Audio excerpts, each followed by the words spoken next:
Servers work hard. They also have tales. Welcome to this episode of Tales from Your Server. Our first tale is from Happy But in Pain. A table of 6 made a reservation through our website for 1830 on Sunday evening. It says it's for a table inside when you book. We only have a couple of tables outside that are in high demand, so by 1830 they were full. I also would need 2 connecting tables to be able to seat 6. By 1800, I've had to refuse a couple of people already, for even inside, I was completely booked. It's about 1830. The first people of the reservation arrive, and the following interaction occurs. There's a reservation and blank name. Ah yes, 6 people. Follow me, I'll take you to your table. It's inside? Can we sit outside? The reservation is for inside. All I have outside is a table of 2, and that one is booked for 1830 as well. Another member of the party shows up, and they proceed to ignore me as they chat. So I quickly go over to the bar and put away the menus I was holding prior to the first people coming in. I turn around, not even 5 seconds after talking to them, and they are gone. I'm fuming at this point. The audacity of people. I call the number of the reservation.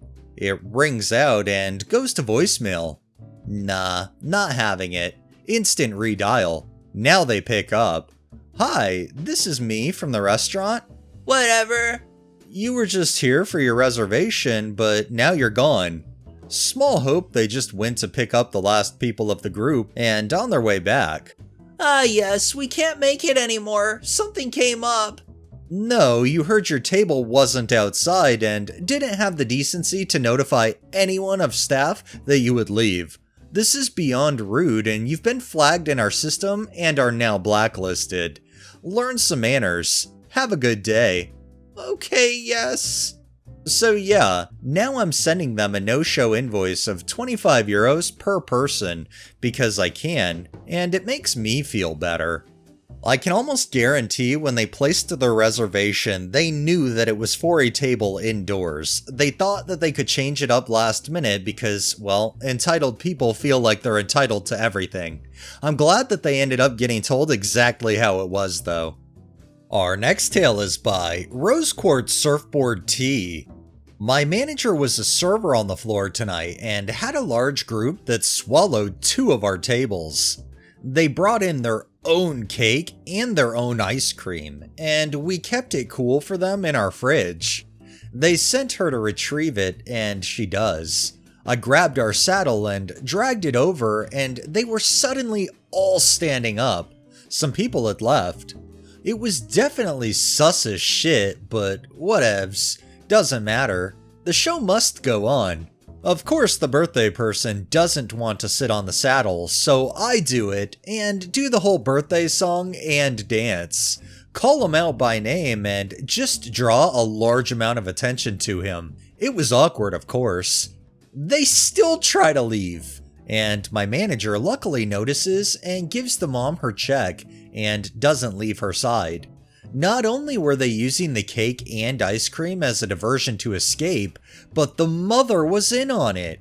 She tried to stall her payment, hoping my manager would get busy and leave her with the bill, as if we're not aware of their intent by now. Safe to say, we will probably not be seeing them again. The people that try to dine and dash, seriously, if you can't afford to go out and eat, don't do it. Those people work hard, and at the end of the day, I'm not sure if all establishments are, but some of those places, the money comes out of the server's paycheck, which makes it that much worse. This next tale is from Confused77. I have this on another sub, but a few people mentioned posting it here, and I would love a server's point of view. Plus, I have an update as of today, June 5th. I am so upset I'm shaking. I have custody of my niece, and our water got shut off. I have a full-time job, but recently picked up a second job as a server because I need cash to get back on. I am living off the tips I get. I have to walk to work to save money, and it was almost 100 degrees, so I was sticky sweaty. I went into the bathroom. There's no employee bathroom. I was freshening up with my wipes, trying to be as quick as possible, when I heard a "Hi!" A kid had crawled under the stall. There's always obnoxious music blaring, so I didn't hear him come in. He looked like he was old enough to know better, maybe 10 or 11. I had my back to the door because I have this fear that someone will look through the cracks. Irrational and silly, but still. I immediately started yelling at him to get out, and the little shit was laughing like he knew it was wrong.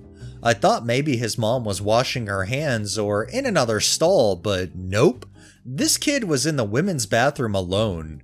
I've been sexually assaulted in a bar bathroom before, and my fight or flight kicked in.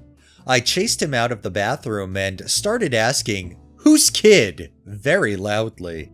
He was still laughing, thinking it was funny. His mom runs up and yanks him towards her, screaming, "Why are you talking to my kid?" I told her the kid had crawled under my stall while I was changing. He says, "Yeah, I almost saw her naked." The mom starts screaming at me, "Why were you naked in a public bathroom?" And that I was a predator for being in the men's bathroom. At this point, my manager came over to tell everyone to stop yelling and making a scene. I admit I was a bit worked up, but an unaccompanied child should be cause for concern, no?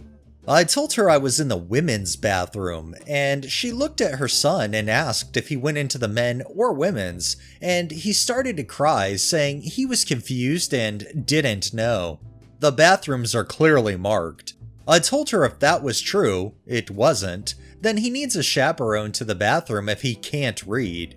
She threw a huge fit, and I got fired because I was still in my probationary period. My boss said I couldn't be freshening up at work or getting naked at work, which I wasn't fucking naked. I was sweaty and gross, about to start a double shift. We don't have employee bathrooms or changing rooms, but are still required to change into a uniform. Today, June 5th, I went back to speak to the manager who is above my boss. Serving jobs in my area are scarce, and I really need a job where I get daily tips. He and I spoke, and he said he couldn't risk a child or guest being involuntarily exposed to an employee who is naked or partially clothed in his restaurant. I was in a bathroom stall. In the post on another sub, the majority of people were saying I got fired because I made a scene and was yelling, but that wasn't why. It was because a guest crawled under the stall and saw me changing and freshening up. I'm fuming. The problem I see with this is this just goes and fuels the customer is always right mentality, and this mother is going to think that she's right, that her kid was right, and that the next time she pitches a fit in a place, somebody's gonna get fired and she'll get her way. I feel like the management here really dropped the ball. Our next tale is by Trash Money XYZ. Well, after 7 years of food service work, it finally happened. I gave a customer a severe allergic reaction. I've been extremely shaken up about it, especially since there's no way to know for certain if it's my allergy prep station technique that's off, or if there was a cross-contamination at front of the house. But basically, what the customer put in the notes on their pickup order was gluten-free, but what they meant was severe celiac disease. Having ordered online, they can't have known that we have a very small and crowded kitchen with little ventilation, and because of how gluten can travel, we can really only make guarantees on non-gluten allergy orders. When people notify us of celiac, we will call them up and explain this so they can get a refund. So I set up a clean station for the other gluten-free tickets on the line. It's at the tail end of a big rush, so I'm changing gloves and being careful with what I touch. In the end, that customer ordered something gluten-free for themselves and something with gluten for their wife. And it all went into the same bag because, again, we weren't notified of the celiac. My supervisor gets an angry call today saying I made someone severely sick with my food. All day, when a gluten-free order came through, my hands would start shaking. I know that I prepped the food as best as our kitchen allows, but holy shit, I could have killed someone. It had me reconsidering this job. Edit. Thanks everyone for the comments and informative stories. And horror stories. I will say at least, because I didn't make it clear, that my supervisor and my boss were nice all things considered, and told me it wasn't my fault. But now I do need to be double checking with front of the house that they're calling people when these orders come in. If I were in your shoes and this happened to me, I definitely would be shaken up as well. But at the end of the day, just because they placed an online order and don't know how your kitchen functions, still, there's a notes for a reason, and they should have put they have severe celiac disease instead of just listing gluten-free. And our final tale is from Inevitable Tap 555. I once had a coworker who was a nice guy, but he didn't take shit from anyone. One day a customer whistled at him to get his attention. That pissed him off. He then asked the customer, "What do you do for a living?" The guy replied, "Why do you care?" My coworker answered, "So I can come to your job and whistle at you like you're a fucking dog." The guy didn't bother to complain because several customers nearby agreed with my coworker and said that was rude. He was embarrassed and left. I won't lie, if I was in there and I wasn't planning on getting dessert, I definitely would after hearing your coworker quip at someone like that. Alright, that's enough tales for the day. Well, that wraps up this episode of Tales from Your Server. If you liked the video, please drop a like, share my content on all of your social media, subscribe if you haven't already, and make sure to hit that bell so you're notified every time I upload, and drop a comment down below. It really helps with the algorithm and helps new people find my channel. Thanks for watching, thanks to my patrons, have a great day and stay safe out there.